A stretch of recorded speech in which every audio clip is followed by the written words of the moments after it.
When Luke and Jock study fossils, it helps them to understand what happened all those years ago. They're en route to discover some of the oldest rocks in Nova Scotia that unlock the stories of creatures past.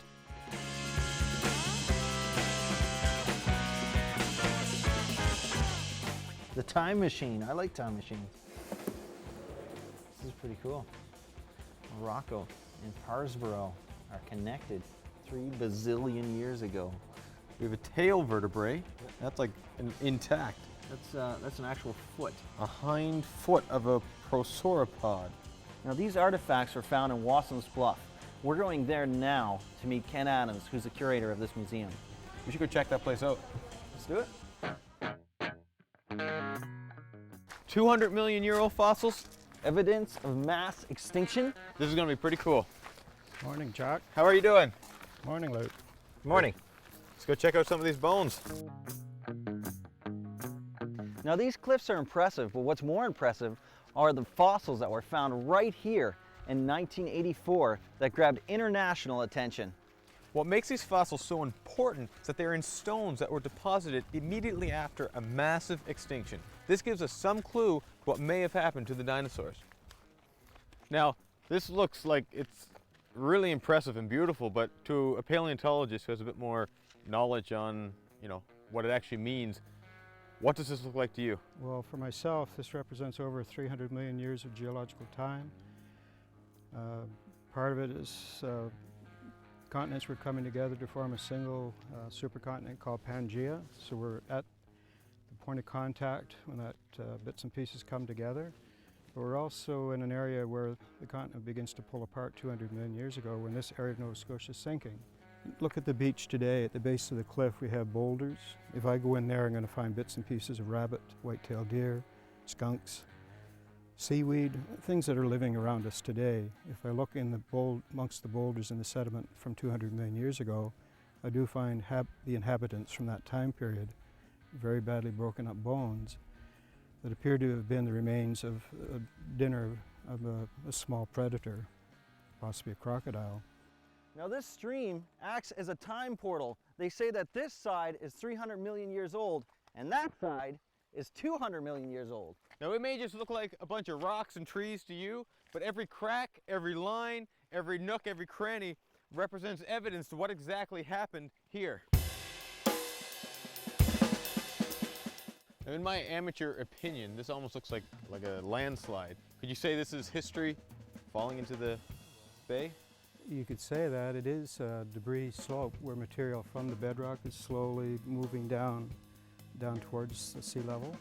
Today we would look in here, we can see gull feathers, we can see bits and pieces of grass, seaweed, animals and plants from today. When we move around into the 200-million-year-old cliff, we're going to be looking at animals that are 200 million years old. So this is prehistory.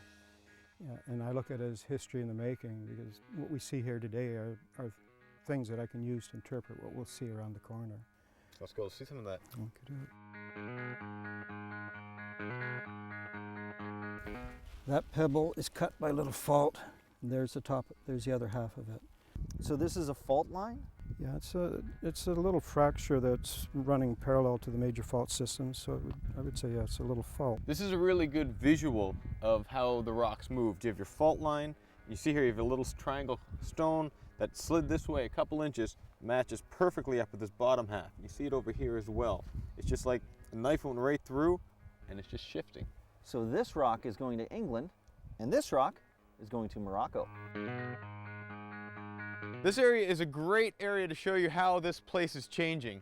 As we learned earlier, some changes take a very long time, but in this case, it's instant. These boulders here were attached to that cliff there only a few months ago. Now here's another fault. Well, whose fault is that? Don't look at me. It's usually my fault. Although most of the rocks that we see along here are at least 200 million years old, there are some that are much older. As Pangaea pulls apart, bits and pieces of the crust, some are going down, some are coming up. So in the cliff behind us, I see some gypsum that's been recrystallized in fractures, and a little ripple mark, which is probably formed on the bottom of a small stream or a very shallow body of water. These originally, this one was at least probably 340 million years old when the gypsum was deposited. This is probably in around 320 million years old. When things are closing up, the old ancient seas have disappeared and conditions are becoming much more terrestrial. So what we see here is a ripple in time. Now they say this is over 300 million years old. So this here, you're saying, is the remnants of a prehistoric lake. Yeah, and it's a lake you wouldn't want to swim in because we find shark's teeth in it. And we have to remember everything was horizontal when this was deposited. That's right. This is a very dynamic place. You can see that this rock here is the same as the rock way up top there, which when you put that geological puzzle together, that piece belongs up there. Now this is pretty cool. We found this as we were walking along the shoreline. If you look really closely, you can see little bone fragments. You can even see a little vertebrae right there. And if you turn it, more bone fragments. You know, nothing big, but they're all over the place. Some of the bone fragments that you see in this rock, they say could be up to 190 million years old.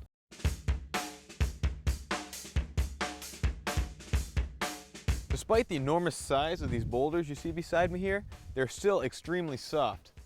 Like they just flake apart. And in a matter of years, these are going to get broken down to basically sand and will end up out on those flats. So what type of creatures could potentially be found in this stone?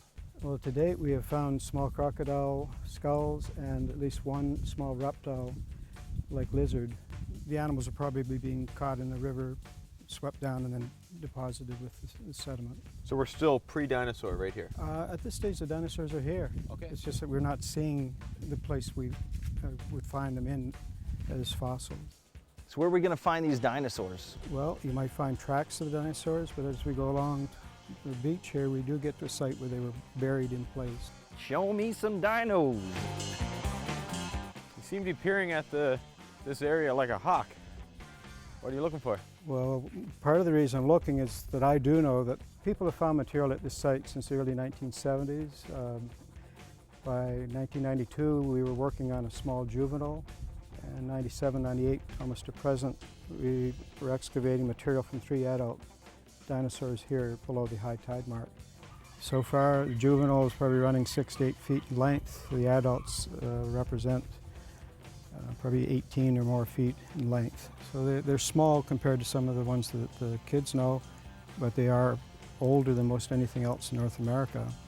And they're definitely the oldest dinosaurs in Canada. Ken, when we first arrived here, it looked like we could probably walk to that island out there, and we no longer can. That's something to be concerned about? Oh, I think it's about time we head back. In another 2 hours, we'll be standing with our feet in the water, so we have time to go out and get back to the entry point. Yeah, sounds like a good idea.